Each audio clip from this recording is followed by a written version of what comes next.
I can hear angered shouts in the distance. More looting, I bet. For this country, ravaged by the ongoing conflict between witches and humans, stealing to survive is just a matter of course. That's why an orphan like me, dying on the side of the road, is simply ignored.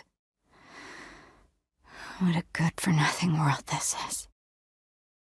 If I could be reborn, I'd want to be a bird. That way, I could fly somewhere far away from here.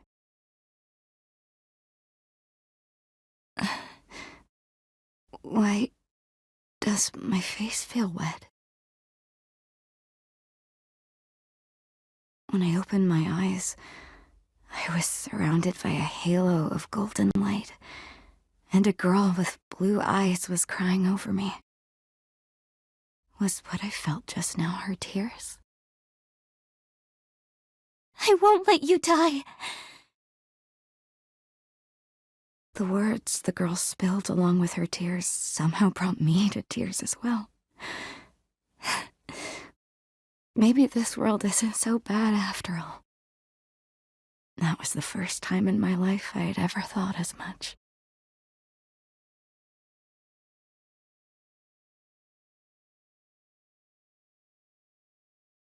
The blue-eyed girl, Aura, was not only a witch, but an orphan of war just like me.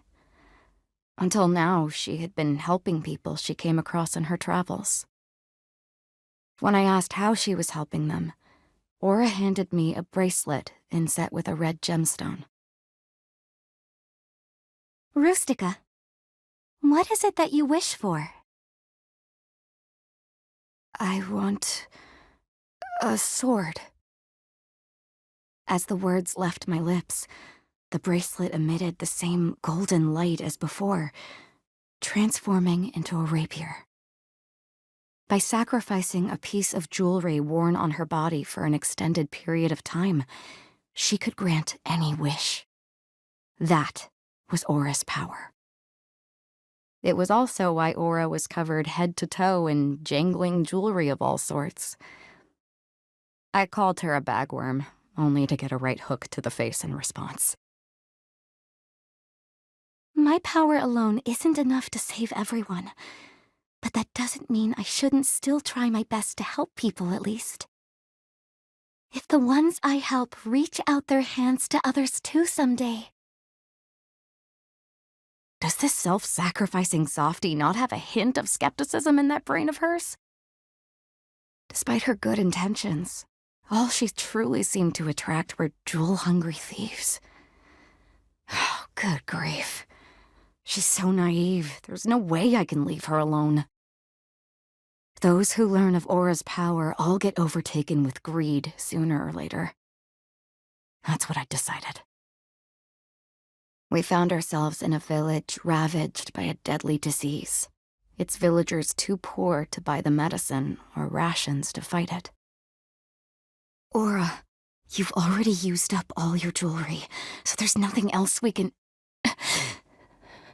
Aura? If I stretch the definition of what counts for my power... As she muttered this, she slid a knife across her palm.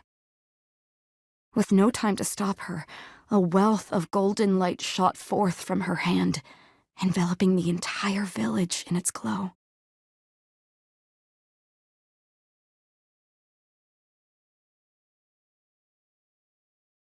When the light faded, the ailing villagers began to rise from their sickbeds one after another. Don't tell me she healed everyone? Her face white as a sheet, Aura turned to face me and flashed a smile. Good grief. As the drained Aura was offered a chance to stay until she recovered by the villagers, I felt myself break into a smile. Your dream just got a little closer to becoming reality, Aura. We're finally out of that village. I need to hurry and get Aura far away from here.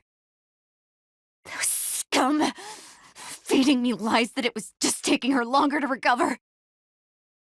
With no jewelry left, they used her power by force.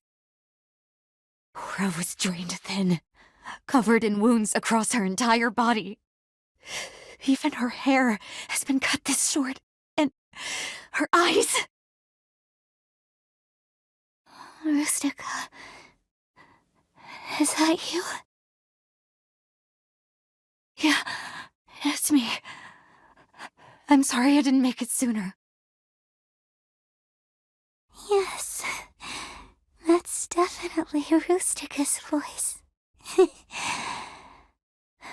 Maybe because I'm so relieved, I feel a bit sleepy.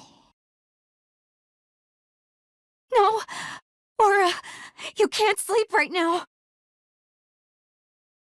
Thank you for staying with me this whole time. Please. I'm the one who should be thanking you. You're the only one who ever reached out to me. I've only made it this long because of you. So please, don't leave me here all alone! Aura was laid to rest in the casket of glass I'd had made for her. Her corpse remains the same as the day she died. All because I wished not to be left alone in this world. I saw my face reflected in the glass. Why do I look like I'm about to cry? Why am I the only one left alive? Yeah. This must be my punishment. My punishment for not being able to protect Aura, and for denying her a peaceful rest. I'll accept the hand fates dealt me. This time, I'll fend off all who try to take Aura, until the day I breathe my last.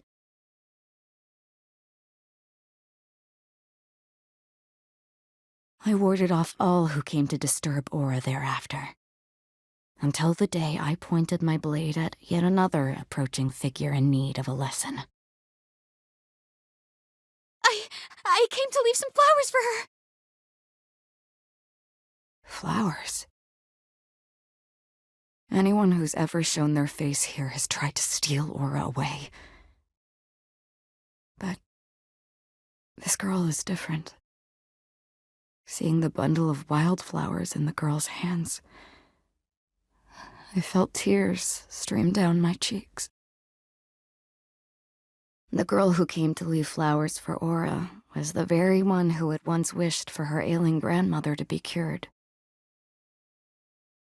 My grandmother died, but I haven't been able to cry at all. I'm a horrible grandchild, aren't I? The girl's teary expression felt familiar. It was just like my face, reflected in the casket's icy glass. But you look like you're on the verge of tears as we speak. I do?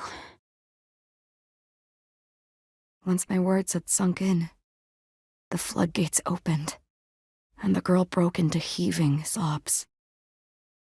When she had wept every last tear, the girl, Tilly, set her bundle of wildflowers atop Aura's casket. The sight gave me a sense of peace. And for the first time in ages, I let down my guard. So much so, I didn't notice the group of humans closing in on Tilly from behind. Tilly! How could you be so reckless? Letting yourself get hurt just to protect Aura? At this rate, Tilly will... Why is it always the kindest souls that get hurt? Aura and this girl are the last people who deserve to die. So please! Suddenly, golden light shot out from the glass casket, covering Tilly. Don't tell me.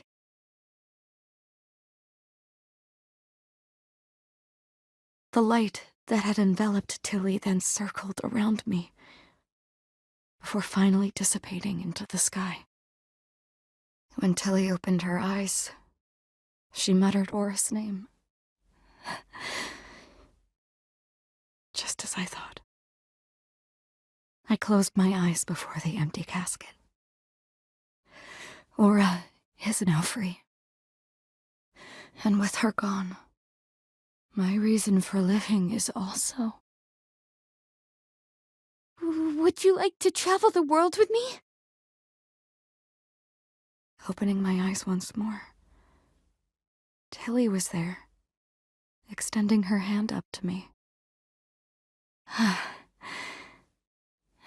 It's just like back then, when I met Aura for the first time. Sorry, Aura. I'm going to try living a little longer. Just like with you, I'm going to do everything I can to protect this girl who reached out to me. When everything is over, I'll come join you. So please, just wait a little longer for me.